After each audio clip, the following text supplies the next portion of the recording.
Imagine living in a world where you're forced to live without food, water, warm clothing, shoes, or even worse, Wi-Fi. Believe it or not, there are children that are living without these basic needs and privileges every day. You may not notice it, but if you look around, 1 out of 4 children in New Zealand are living in poverty and are unable to enjoy their childhood. Some children haven't even gotten the chance to live as long as we have. Child poverty is a current but overlooked issue that is costing New Zealand $6 to $8 billion every year. The trunk of this tree represents the core problem, child poverty. The roots represent the causes of our problem. These are economic hardship, hereditary poverty, and high standards of living. The leaves represent the symptoms. These are doing poorly at school, poor health, and overcrowding. As many as 305,000 children live below the poverty line.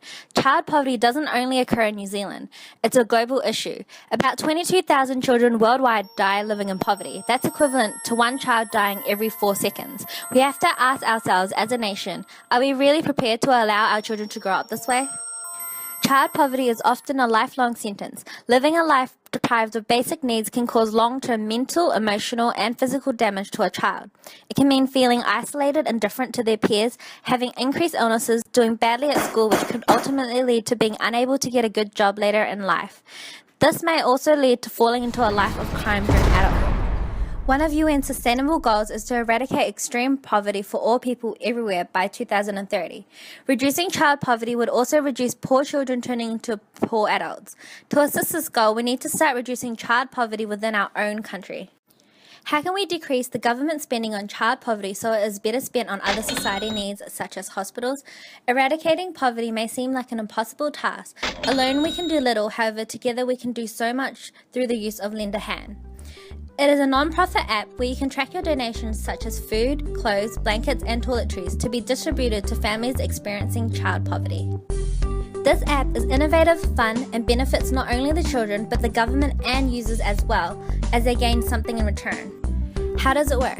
Anyone can download this app and use it on their smartphones.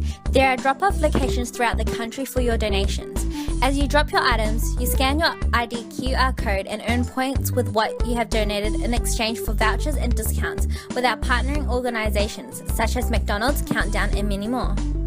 The category of value would be the increase in customer satisfaction in using Lend a Hand. The KPI would be the increasing number of returning users on the Lend a Hand app. Child poverty isn't a choice.